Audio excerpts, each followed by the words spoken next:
Ал бәрі айтасыңдар, осы сорпан қайнамай жатыр. Міне сорпан қайнап жатады ғой, тесто салғаннан кейін. Осылай болады мінекей. Ал бісміллә деп менің қызым бүгін сертификатын алып, тестаны түсіру дейді ғой, мынау қамырды вилкамен түсіріп, маған бәрі отчет беру керек.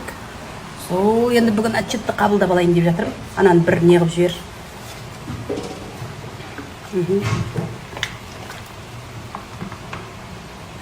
Бісміллә деп.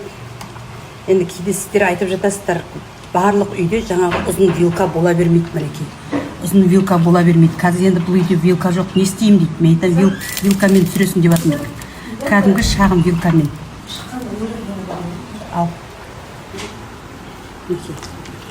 Сорпа деген қайнап жатыр мінекей. Қандай әдемі сорпа.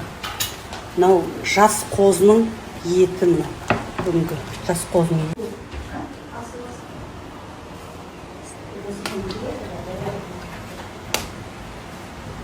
Пысық.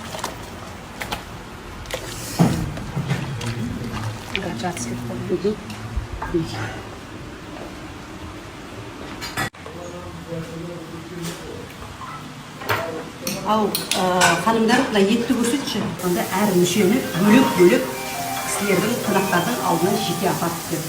Оны да еске